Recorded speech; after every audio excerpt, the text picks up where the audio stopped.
चलिए हम लोग आगे बढ़ते हैं फिर। सो प्रीवियस क्लास में हमने बात की कि भाई डिस्टेंस के लिए लिंग्विस्टिक स्टेट्स क्या क्या होंगी। We have decided that very near for VN, NR for near, VF means very far and FR for far. Okay, अच्छा एक सेकेंड, वन सेकेंड,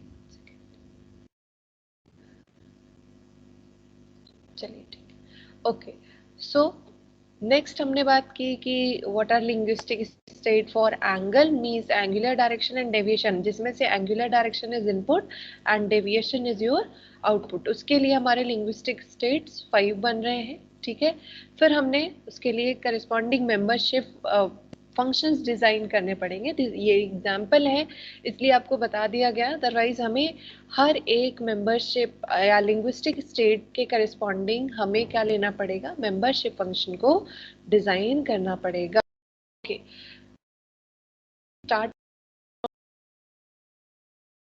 तो फजी रूल बेस में हम अपने रूल्स को, जो भी है कि जैसे रूल्स किस तरीके से बताए जाते हैं, इफ एल्स के फॉर्म में।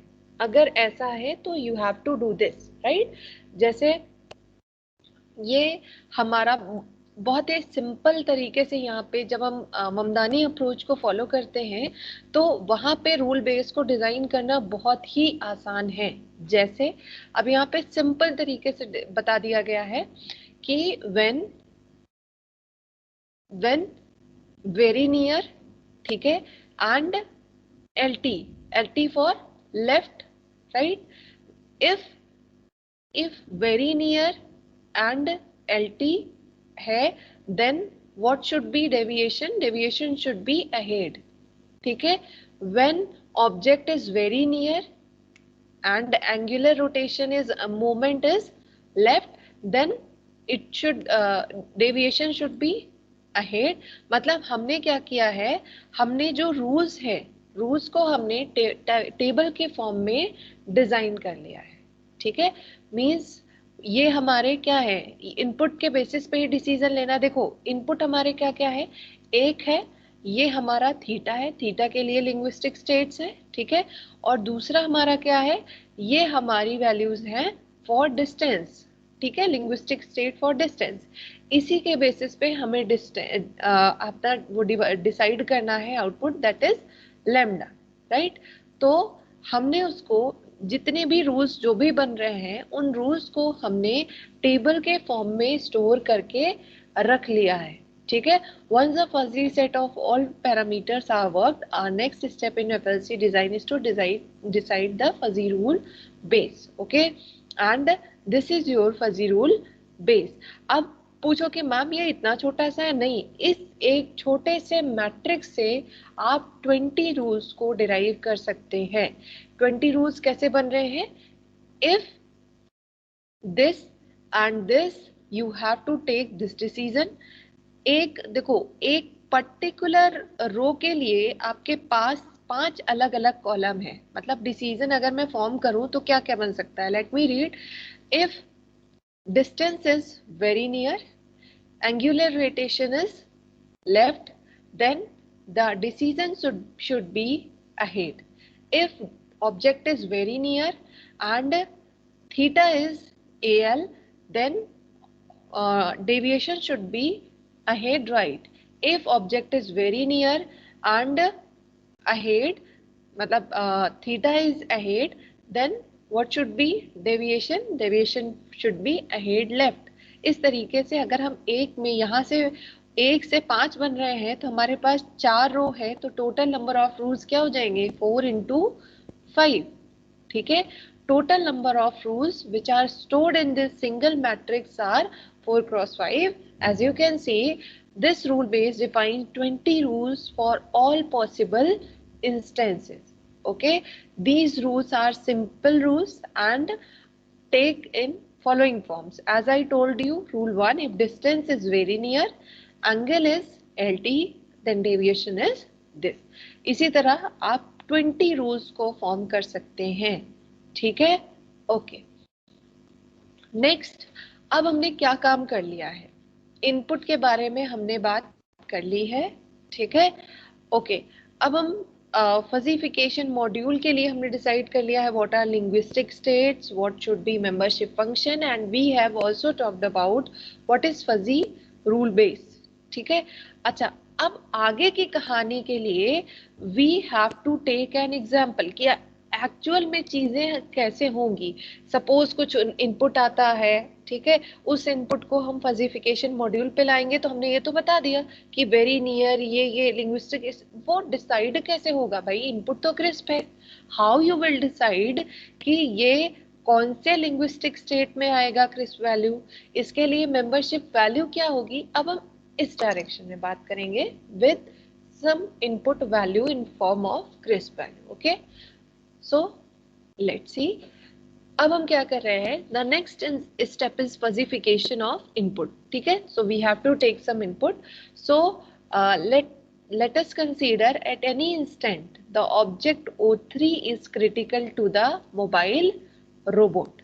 ठीक है, critical means आप कह सकते हैं very near, okay, and distance d is equals to 1.04। as I already told you, we have decided what should be range for d, कि इसके बियॉन्ड हम d की कोई वैल्यू को एक्सेप्ट नहीं करेंगे। d is 1.04 meters, okay, and angle theta is 30 degree.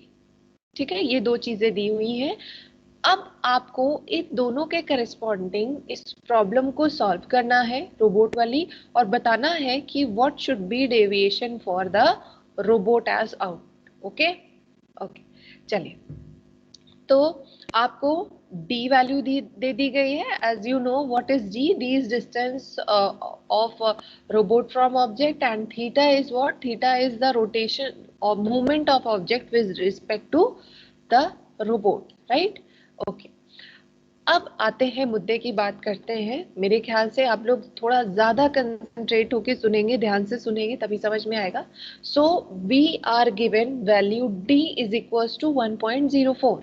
ठीक है, दीज आर द वैल्यूज जो एक्स एक्सिस पे लिखी हुई है।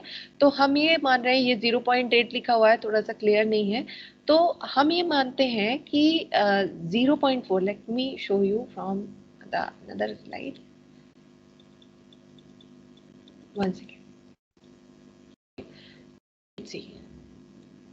देखो यहाँ पे क्या है कि आपका 1.4 है, ठीक है, देख लो 0.8 के बाद 1.4 है, फिर 1.5 है। ठीक है, अब मुझे ये डिसाइड करना है कि 1.04 जो है ये किस लिंग्विस्टिक स्टेट का पार्ट है। ठीक है, मैं यहाँ पे लाइन नहीं ड्रॉ कर पा रही हूँ, ये मुझे एडिटिंग का ऑप्शन नहीं दे रहा है, इसलिए हम यहाँ पे बता दे रहे हैं। देखो, तो हम क्या कर रहे हैं, इस 1.04 से एक लाइन ड्रॉ करते हैं। ठीक है, अब हम देखते हैं कि ये लाइन कौन कौन से लिंग्विस्टिक स्टेट के मेंबरशिप फंक्शन को क्रॉस कर रही है। लेट्स सी, कौन कौन से लिंग्विस्टिक स्टेट्स को ये कट कर रही है। ये देखो, नियर के लिए मेंबरशिप फंक्शन क्या है, ये है। तो आपका ये डिस्टेंस का जो वैल्यू है, पहली चीज तो ये नियर का पार्ट है। ठीक है, अच्छा, अब नियर का पार्ट है, ये नियर वाले मेंबरशिप फंक्शन को कहाँ पे कट कर रही है, at this point, right. So we calculate what is membership function, first point. Okay, बहुत ध्यान से देखना, मैं कह रही हूं कि हमने देखा कहा 1.04 यहाँ पे है। ठीक है, हमने एक स्ट्रेट लाइन ड्रॉ की, उसके बाद हमने देखा ये लाइन कौन कौन से लिंग्विस्टिक स्टेट के फंक्शन को कट कर रही है, इंटरसेक्ट कर रही है। ठीक है, तो फर्स्ट पॉइंट जो मिल रहा है, ये जो नियर वाला मेंबरशिप फंक्शन है, इसको ये इंटरसेक्ट कर रही है एट दिस पॉइंट। ठीक है, तो इससे हम यहाँ पे लाइन खींचेंगे to know that what is the membership value. Okay, second thing, अब हम आते हैं अपने नेक्स्ट पॉइंट पे। नेक्स्ट पॉइंट इज कि दूसरा पॉइंट ये किसको, एफ आर के लिए मेंबरशिप फंक्शन ये है, this is membership function for f r. Okay, so इसके लिए हमारा जो ये हमारा जो 1.04 ये डिस्टेंस है, ये एफ आर को भी कट कर रहा है। ठीक है, तो इसका मतलब पहली चीज तो ये जो डिस्टेंस डी है, it belongs to two linguistic states. कौन कौन सा, एक हुआ नियर और दूसरा हुआ फार। ठीक है, दो से बिलोंग कर रहा है, और दोनों के लिए we have to calculate the membership value. ठीक है, कैसे कैलकुलेट करेंगे, we will see in next slide. First of all we need to know that what is the linguistic state for given input, right. इसी तरह अब अगर मैं आपसे पूछूं, वैसे I know you are not going to response, but still मेरा काम है, तो इसलिए मैं पूछ रही हूँ कि अगर मैं ये कहूँ कि 30 डिग्री कहाँ बिलोंग करेगा, ये तो देखो ये नेगेटिव में है वैल्यूज, अगर मैं कहूँ प्लस 30 डिग्री जो है ये एंगल कहाँ लाई करेगा, तो आप मुझसे शायद कहेंगे कि हमें ये यहाँ कहीं पॉइंट आएगा 30, ओके, 30 यहाँ पे कहीं आ रहा होगा। तो इसके लिए जो इसको हम कैसे करेंगे, जैसे हमने प्रीवियस क्वेश्चन को सॉल्व किया, तो अगर मैं पूछूं कि ये कौन कौन से लिंग्विस्टिक स्टेट से बिलोंग कर रहा है, तो आप जवाब नहीं देंगे, ओके। तो ये किससे किससे बिलोंग कर रहा है मैं ही बता देती हूँ। देखो ये है मेरा, कुछ आंसर आया क्या, ahead and ahead, right, very good, very very good Mohammad Ali, Abbas and Ashish. You can see कि ये कौन कौन से मेंबरशिप फंक्शन को कट कर रहा है। तो पहला मेंबरशिप फंक्शन ए, ठीक है, अभी बड़ा काम बाकी है। देखो पहली चीज तो ये इस पॉइंट पे, अगर मैं कहूँ इस पॉइंट पे कट कर रहा है, so we have to find the membership value here, right. अब दूसरी चीज कि ये अहेड राइट को भी कट कर रहा है, so we need to find the membership value for this, ठीक है। सो अब मुझे ये पता चल गया है कि हमारा जो इनपुट था डिस्टेंस के लिए और थीटा के लिए, we have two inputs for, first one is d and second one is theta, right. तो डी के लिए जो मेरा वो है linguistic state, that is near and far, ठीक है, simple near and far, and for theta ahead and ahead right, ये दो ऑप्शंस हमारे हो सकते हैं, ठीक है।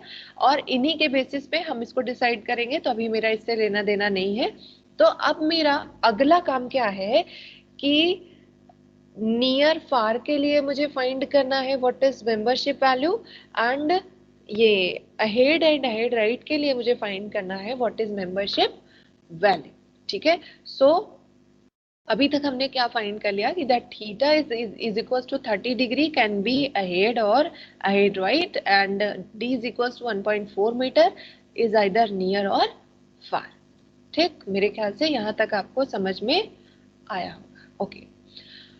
अब जो आपको जानना है वो है कि how to calculate the value for what, the value for the membership values, means how to find the membership values for different linguistic states, ठीक है। तो सबसे पहले आप ये जान लीजिए what is principal of similarity, क्योंकि हम मेंबरशिप वैल्यूज को फाइंड करने के लिए प्रिंसिपल ऑफ सिमिलैरिटी का मेथड का यूज करने वाले हैं, ओके। सी देखो यहाँ पे थोड़ा सा ये हम लिख नहीं पा रहे हैं, कुछ दिक्कत है, तो मैं ऐसे ही बताऊंगी। हाँ, आप कर्सर पे थोड़ा ध्यान दीजिएगा, पॉइंटर जो मूव कर रहा है। पहले जान लो कि आप भूल गए होंगे प्रिंसिपल ऑफ सिमिलैरिटी क्या होता है। प्रिंसिपल ऑफ सिमिलैरिटी है कि अगर मेरा ये ट्राइंगल है, ट्राइंगल के अंदर एक और ट्राइंगल है, ठीक है, both are similar, same type के ट्राइंगल भी हैं, ठीक है। तो हम क्या कहते हैं, फॉर्मूला है एक्स ऑन वाई, ये जो इंटरनल है ये एक्स है, x upon two upon of similarity से, तो वही वाला सेम डायग्राम है, इसको थोड़ा सा अलग से लिखा हुआ है, ठीक है, अलग से लिखा हुआ है ताकि आप लोग इसको समझ पाओ, ओके। तो अगर मैं देखो ये आपका नियर वाला था, मैंने इस पे एक डॉटेड लाइन ड्रॉ किया है, ठीक है, इस पे डॉटेड लाइन ड्रॉ किया गया है, और ये आपका है 1.04, क्लियर, वॉइस ब्रेक हो रही है, may be there is some network issue, okay. I repeat, देखो प्रिंसिपल ऑफ सिमिलैरिटी है कि आपका, अगर आपके पास सिमिलर जो है ये है ट्राइंगल्स, ओके, सिमिलर ट्राइंगल्स के लिए आपका फॉर्मूला बनता है this is X and Y, and this is lambda 1 and lambda 2. So x upon y is equals to lambda 1 upon lambda 2 as written over here. Okay, so अब हम जो diagram ये था ना अभी जो आपने देखा, ये जहां से हम फाइंड कर रहे थे कहां से बिलोंग कर रहा है, सेम उसी डायग्राम को हमने इसको जितने की जरूरत है सिर्फ उतना रखा हुआ है. ठीक है, ओके. सो नियर का जो मेंबरशिप फंक्शन है ये है, फार के लिए मेंबरशिप फंक्शन ये है. ठीक है, और हमें 1.04 ये यहाँ पे हमने लाइन ड्रॉ की है. ठीक है, अब मुझे यहाँ पे प्रिंसिपल ऑफ सिमिलैरिटी को इम्प्लीमेंट करना है. ठीक है, तो उसके लिए हमने क्या किया, यहाँ से डॉटेड लाइन खींची. अब आप देखो दो ट्राइंगल बन गए, एक ये बड़ा वाला ट्राइंगल और ट्राइंगल के अंदर ये वाला ट्राइंगल. राइट, अब मुझे इस पे क्या अप्लाई करना है, x upon Y is equal to lambda 1 upon lambda 2. तो x क्या है, दिस इज योर x. ठीक है, this is your y. Okay, is equal to ये क्या है, lambda 1 from 1.04 to 1.5 and lambda 2 क्या है, from 0.8 to 1.5. so how to do the calculation is, देखो हमें y की वैल्यू पता है, y क्या है, y का देखो y is 1. ठीक है, y की वैल्यू हमने 1 रख दी. अब मुझे x की वैल्यू चाहिए, x एज इट इज रखा जाएगा. ठीक है, इसके बाद हम क्या कह रहे हैं कि मुझे lambda 1 चाहिए. lambda 1 क्या हो जाएगा, 1.5 माइनस 1.04. राइट, एंड lambda 2 चाहिए, मतलब 1.5 माइनस 0.8. ये चीज हमने यहाँ पे लिख दी है. और इस तरीके से जब हम कैलकुलेशन करेंगे, सो x is 0.65 and this is your membership value. ठीक है, तो इसी तरह से बाकी चीजों के लिए भी, जैसे बाकी जो आपका हमने नियर का निकाला है, इसी तरह हम फार के लिए कैलकुलेट कर लेंगे. ठीक है, नियर फार सबके लिए हमारा आ जाएगा. ओके, तो प्रिंसिपल ऑफ सिमिलैरिटी का यूज करते हुए हम डिफरेंट अपने ये जो लेमडा वैल्यूज है, सॉरी ये जो हमारे मेंबरशिप वैल्यूज हैं, म्यू ऑफ एक्स से रिप्रेजेंट करते हुए हम कैलकुलेट कर लेंगे. ठीक है, सो इस तरीके से आपको जो वैल्यूज मिलेंगी, आपको क्या क्या वैल्यूज मिल रही हैं, let me show you one second.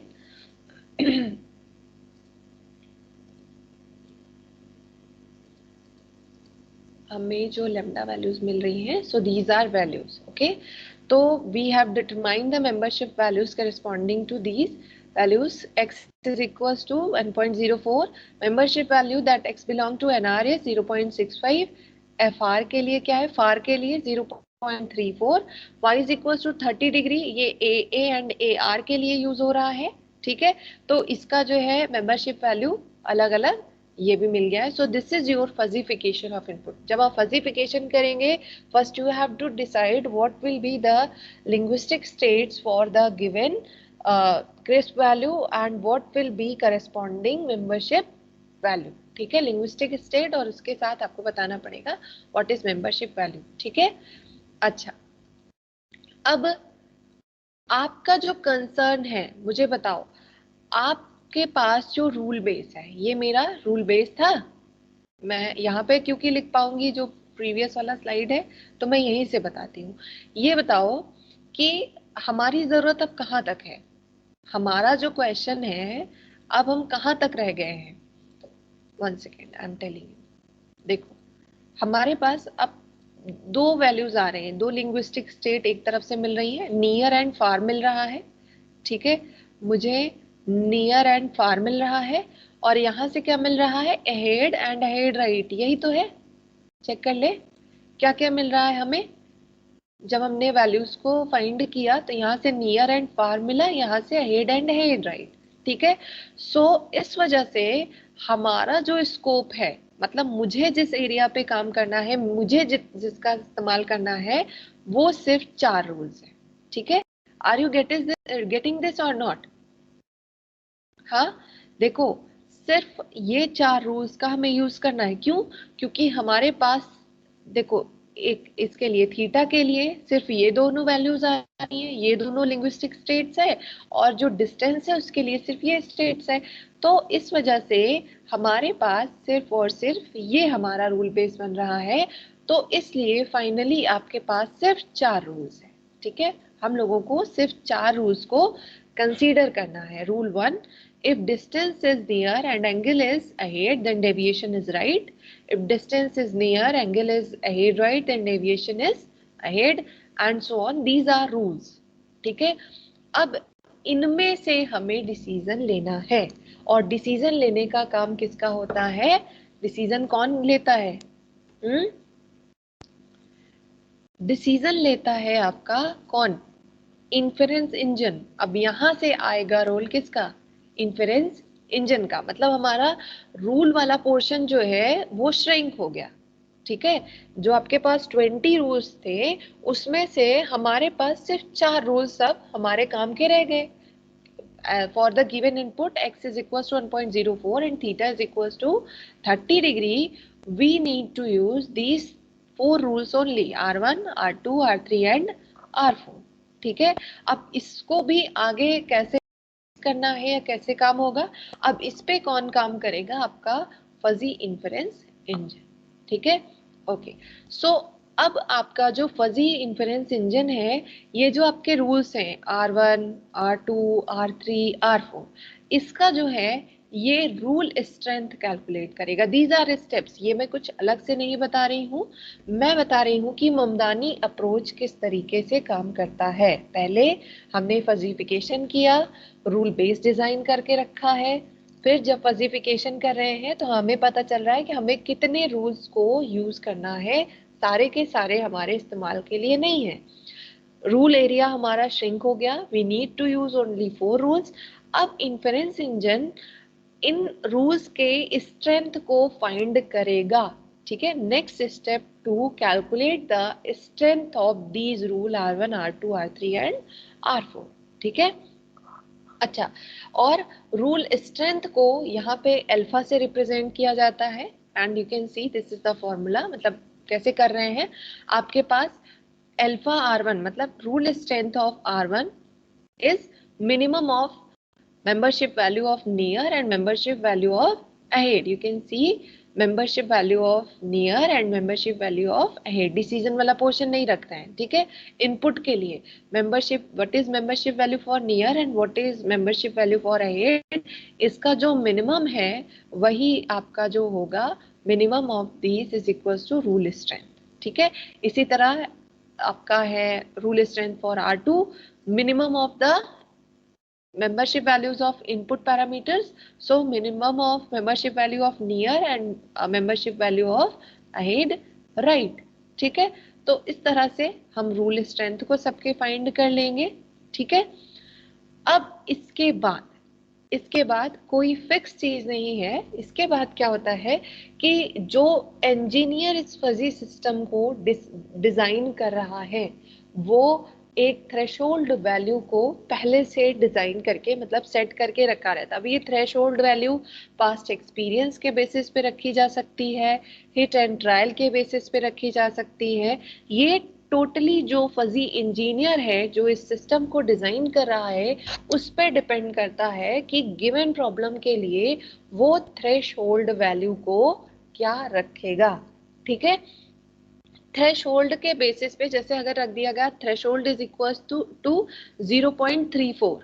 Okay, so जिनके भी जो रूल स्ट्रेंथ है 0.34 से ज्यादा होंगे वही हमारे आउटपुट बनेंगे. Are you getting this? मैं कह रही हूं देखो, जो आपका ये काम नहीं है. थ्रेशोल्ड वैल्यू हम अज्यूम भले कर सकते हैं, लेकिन ये बताना कि थ्रेशोल्ड वैल्यू क्या होगी एक्चुअल में ये फजी इंजीनियर का काम है. वो हिट एंड ट्रायल मेथड का यूज करके या फिर किसी और अप्रोच को फॉलो करते हुए अपने एनालिसिस करके या अपने एक्सपीरियंस के बेसिस पे, प्रॉब्लम के बेसिस पे fuzzy engineer will decide what will be the threshold value. Okay, so threshold value एक बार डिसाइड हो गई, उसके बाद इनमें से जिसका जो रूल स्ट्रेंथ थ्रेशोल्ड से ज्यादा होगा वही आपके आउटपुट बनेंगे. Let's see, we are assuming that, one second, हम आगे जैसे अगर मैं let me assume that lambda is equal threshold is equal to 0.34. Okay, अगर हम ऐसा मान के चलते हैं लेमडा इज इक्वल टू 0.34, ठीक है 3400। तो इससे बड़े कौन कौन से हैं, इसी बड़ी वैल्यूज, आपका ये वाला कट हो गया, ये पार्ट नहीं होगा, ठीक है, और 1 सेकेंड, ये पूरा पोर्शन भी क्या हो जाएगा, कट हो जाएगा। आपके पास 0.34 से बड़ी दो वैल्यूज हैं, एक ये वाली और एक ये वाली, तो आपका जो आउटपुट हो जाएगा वो हो जाएगा R2 एंड R4, ठीक है। So we have decided that this is R2 and R4, ठीक है। तो इस तरह से हमें आउटपुट मिल गया। अब अगला काम है इसको डीफजीफाई करना। नेक्स्ट थिंग इज टू डीफजीफाई, ठीक है। अब डीफजिफिकेशन अगर मैं आपको रिकॉल कराऊं तो आपके पास यहाँ पे दो रूल्स हैं। आपको याद है मैंने आपको बताया था कि जब भी हम डीफजिफिकेशन करते हैं, जब मैंने आपको बताया था कि बेसिक्स, राइट, देखो मैं एक बार आपको रिकॉल करा देती हूँ, मुझे एकदम भरोसा है कि आपको याद आएगा अगर आपने ध्यान दिया होगा। 1 सेकेंड, कि आपको डीफजिफिकेशन की प्रॉब्लम्स किस किस तरीके से मिल सकती हैं आपको भी। 1 सेकेंड, ज्यादा पीछे आ गए, देखो एक था ये, फिर हमने देखो अब आपको इसी तरीके से मिल रहा है, दो रूल्स आपको जनरेट हो रहे हैं, ठीक है। ऑन द बेसिस देखो, दो हो सकते हैं, तीन हो सकते हैं, कितने भी हो सकते हैं, ठीक है। लेकिन यहाँ पे आपके पास जो आप प्रॉब्लम देख रहे हैं, यहाँ पे जो हमने थ्रेशोल्ड वैल्यू ली है, उस थ्रेशोल्ड वैल्यू के बेसिस पे आपको सिर्फ दो आउटपुट मिल रहे हैं, एक मिल रहा है R1, एक मिल रहा है R3, ठीक है। और ये आपके R1 R3 कौन है, R1 if distance and angle is this and deviation is this, R1 ये है और R3 ये है, ये दो रूल्स हैं। और इसी तरह से यहाँ पे था ना कि दो रूल्स हैं, ठीक है। तो हम इसका रूल स्ट्रेंथ फाइंड करते हैं, फिर इन दोनों का यूनियन ले लेते हैं, फिर इसकी हम क्रिस्प वैल्यू फाइंड करते हैं। तो इसका प्रोसीजर अब हम आगे देख रहे हैं। Now the next step is डीफजिफिकेशन।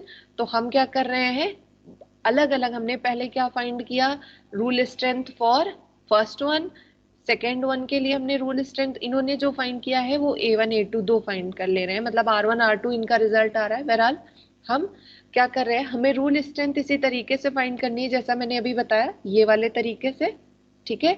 क्या करेंगे, एक देखो लाइन ड्रॉ कर रहे हैं यहाँ पे इसके लिए, और उसके बाद यहां से रूल स्ट्रेंथ फॉर डी, इसके लिए रूल स्ट्रेंथ फॉर R2 हम फाइंड कर रहे हैं। ये हो गया हमारा, जितना एरिया में ये कलर कर रही हूँ ये डी के लिए हो गया, और सी वाले के लिए रूल 1 के लिए रूल स्ट्रेंथ यहाँ तक है, फिर दोनों का यूनियन ले ले रहे हैं, ठीक है। या फिर आपको फाइंड कर लेना है, दोनों का रूल स्ट्रेंथ अलग अलग फाइंड कर लीजिए, ठीक है, कितना एरिया आ रहा है, ठीक है। और उसके बाद आपको पता ही है कि जब आप वाला मेथड अप्लाई करते हैं सेंटर ऑफ ग्रेविटी, चाहे आप सेंटर ऑफ ग्रेविटी अप्लाई कर लो और उसके बाद चाहे आप सेंटर ऑफ सम अप्लाई कर लो, आपको एक क्रिस्प वैल्यू मिल जानी है। सो that is completely depend on the defuzzification method, ठीक है। सो आपने क्या क्या चीजें कर ली, एक बार हम फाइनल डायग्राम पे आ जाते हैं, क्या क्या हमने किया है। ये था हमारा, सबसे पहले हमने इनपुट लिया, इनपुट को हमने फजीफाई किया, हमने डिसाइड किया क्या क्या लिंग्विस्टिक स्टेट्स होंगी, what are membership values, rule base हमने डिजाइन कर रखा था, ठीक है। उसके बाद फजीफिकेशन करने के बाद हमारा रूल बेस अपने आप श्रिंक हो गया, ठीक है, हमें लिमिटेड रूल्स पे काम करना हुआ।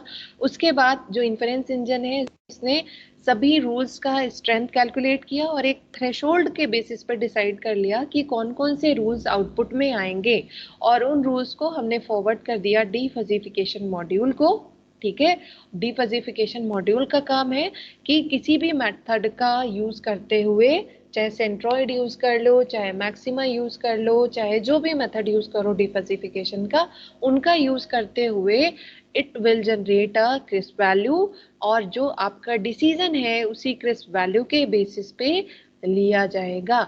सो that is all about designing the fuzzy logic controller using Mamdani approach, ठीक है। ममदानी अप्रोच से कैसे हम इसको डिजाइन करेंगे, हम ये बात कर रहे हैं, ओके, ठीक है। सो डाउट आ रहा है कुछ लोगों को, लेट्स सी।